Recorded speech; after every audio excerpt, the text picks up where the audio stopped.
41 minutes from Manheim. Stevenson, 51 minutes, 3:55 to the drive. Ryan, 30 minutes from 95th. I-57, Bishop Ford, both 25 minutes. I-80 to the merge. I'm Chip Telemonte on AM 560 The Answer. More Chicago's Morning Answer comes your way next. Now your official Chicagoland weather forecast. Here's meteorologist Steve Williams. Sunshine, it'll be cold today, high 38. It'll be partly cloudy tonight, low 28. Clouds and cold again tomorrow, the high 38. Some sun on Sunday, but then cloudy and cold. Showers of rain or snow in the afternoon, the high 40. I'm Steve Williams on AM 560, The Answer. Your next news update is at 8 o'clock. Continuous coverage of news, traffic, and weather at 560theanswer.com. Now more of Chicago's Morning Answer on AM 560, The Answer. This hourly segment is brought to you by Secure Retirement Radio with host Raj Shah. Sunday mornings at 7 on AM 560, The Answer. When you've got questions, he always has an answer. It's Sean Hannity, this afternoon at 2 on AM 560, The Answer. Top of the morning, Dan and Amy. President Trump in L.A., as in Louisiana, last night to rally the faithful in advance of the Saturday election, trying to help them take out John Bel Edwards, the last remaining Democrat governor of a southern state. Trump talked about the impeachment theater that is going on and will continue today. In the meantime, they gave the Republicans, who, by the way, have really stuck together. It's a beautiful thing to see.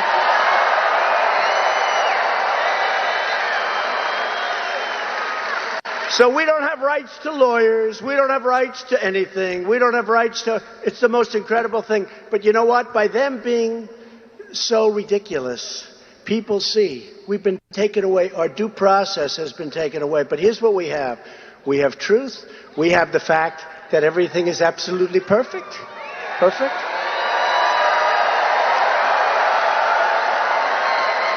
And based on the poll numbers...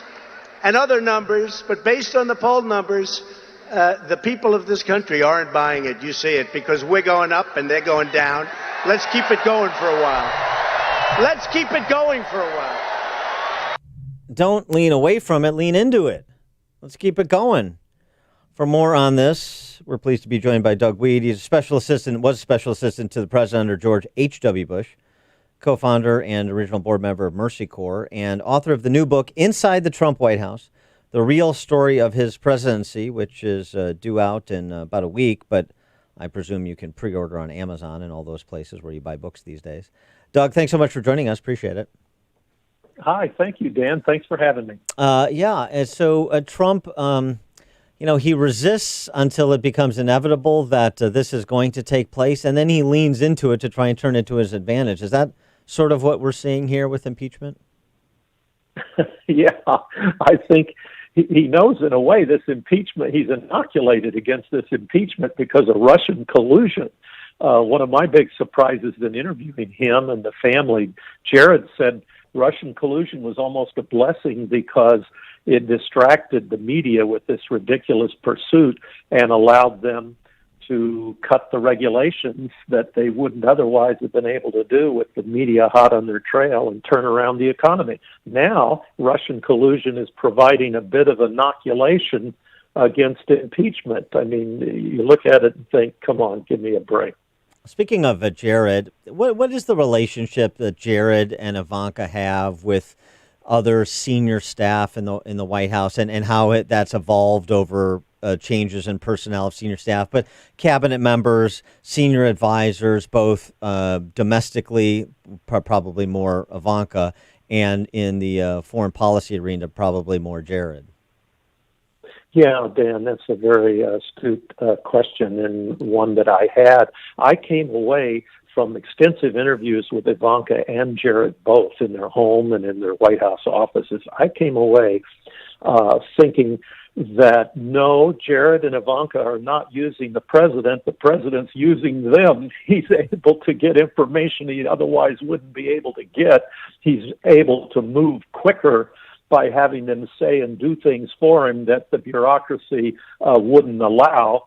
and he's in a hurry. This man is in a hurry. I describe in the book Day One, where he brings up every issue under the sun and what he wants to do. So I was very impressed with Jared and Ivanka, and you defined their roles pretty accurately. And by the way, when I sat down with Ivanka Trump, she is the 19th son or daughter of a president to be brought into the White House. The national media was making it sound like that was unprecedented. Right, that's true. And what's the relationship like between President Trump and Melania? I mean, were they estranged? Hey, Amy. Hi. Yeah, that was another big surprise for me. What a couple they are. I mean, at one point, he was headed to a combat zone, and Melania wanted to go with him, and the Secret Service sat her down and said, "No, ma'am. Only twice in American history has a first lady gone into a combat zone, and only after weeks and weeks of preparation." And Melania said, "If there is anything that happens to him, I will be at his side when that happens. I'm going." Aww. And so on Christmas night, 2018, they flew out of Washington for Iraq. So I found them a very tender couple, and they joke, they banter. At one point, the president, with puffed up importance at dinner time in front of all the kids, he said, "Melania, honey, isn't it great, this adventure I'm taking you on as First Lady?" And she said, "Oh, yeah, thanks a lot. Right, thanks a lot." So do you think they're very best friends? playful. Do you think they're best friends? I think they are. I think they are. In almost every discussion with the president, it didn't matter what the subject was. He would say, "Melania says this, Melania that, she saw this on TV." I was very surprised by that.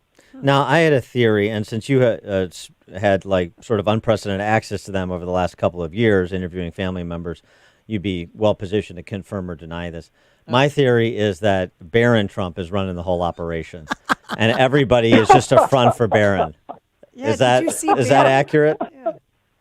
I have to say something very funny. The night that they moved in, they all gathered in the state dining room for a quiet dinner after the inaugural balls, and they were exhausted. And in that quiet atmosphere, Laura shared with everybody that she was pregnant. Well, meanwhile, the 8 grandkids, now they're 10, but the 8 grandkids were running through the state floor.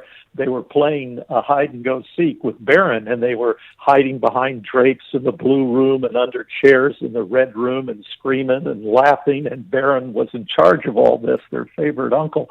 And when Barron heard the exclamations from the state dining room, something's going on with the adults, he came running in, sweating. And he said, what? And they told him, "Well, Laura's going to have a baby." He said, "Oh, okay." And then he raced back. Yeah, then he had to get back to work. Yeah, he got back to work. I don't have time for this. That's right. He's stepping. I'm trying to talk to my cabinet over here. Yeah. So he's juggling the world of children and the world of adults. So Doug Wead, the book again, Inside the Trump White House: The Real Story of His Presidency. What is like in terms of management style? You know, there's been a lot of criticism of the Trump White House as chaotic. This is repeated over and over again by the Beltway media.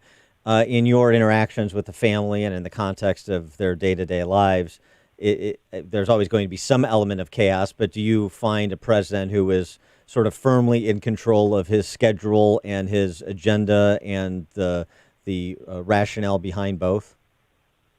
You know, Dan, I'm so sorry to all the critics, but I came away deeply impressed.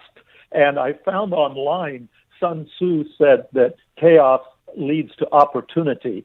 And I suspected going in that a lot of this that was going on was calculated. I came away believing it's all calculated. It's marvelous. He's found so many shameful secrets of the American government, especially the last 16 years under Republican and Democrat leadership, including, for example, Americans held hostage abroad. And he has taken each one of those on one by one. And the greatest testament to his legacy is they won't be reversed. The new treaty with Mexico and Canada, that won't be reversed. The new president isn't going to refund $100 billion to the NATO nations. All these things that the media screamed about will not be reversed by a new president. And you mentioned in your book what made Donald Trump decide to run for president. Can you tell us? Yeah, it was a lifetime of clipping. Ivanka, as a little girl, remembers him opening up the New York Times in the morning and just frustrated, and all through their lives. Tiffany says this was a part of our life for as long as I can remember. So it didn't happen at the White House Correspondents' Dinner, as Bill O'Reilly and others claim. It was in his DNA for a long time. What finally allowed him to do it was the kids were old enough to take on the business. He's a businessman, and when he felt he could trust the business in their hands, that was the final straw. He said, I got to do this thing. He was hoping somebody else would do it. He's expressed some public displeasure with appointments he has made, nominations he has put forward that haven't panned out the way that he hoped they would. Jeff Sessions comes to mind, but it's not limited to Jeff Sessions. Is there anybody that you discussed in terms of his inner circle or in a key position in his administration that he was really disappointed with, that we haven't otherwise heard? Or did he give you any insight into sort of what his assessment process is with any appointment that he makes or nominee he puts forward? In other words, what's the standard he's trying to hold people to, and what's the one or two things, if they do, they're done? Yeah, bottom line is results. He wants results. It's nothing personal. He's a man in a hurry, and he knows he has a limited amount of time. Once during Christmas, when they all went to Mar-a-Lago and he stayed in the White House, Jared and Eric and all of them called him and said, Dad, we'll come back, we'll stay with you. No, you go, you have fun with the family. I'm going to stay here. And finally he admitted to Jared, he said, Jared, I own all these houses all over the world. I can sleep in them anytime. I can live in them anytime. This one's a rental. I've only got it for a short time, so I got to get my work done. So he was calling the White House a rental. And Jared told me there are two kinds of staffers in the White House: those who want to help the president save the world, and those who want to save the world from the president. And they're trying to put their team together still. The help the president save the world versus save the world from the president, and that's the tension that we've seen play out over and over again. Yeah, we have. He is Doug Wead, Special Assistant to the President under George H.W. Bush, co-founder and original board member of Mercy Corps, and the author of the forthcoming book out this month, 11/26, pre-ordered on Amazon, Inside the Trump White House, the real story of his presidency. Doug, thanks for joining us. Good luck with the book. Thank you, Dan and Amy. Thanks very much. Take care. Yeah, thanks. And he joined us on our turnkey.pro answer line. If you're talking about it, Dan and Amy are talking about it. It's Chicago's Morning Answer on AM 560. The Answer. Balance of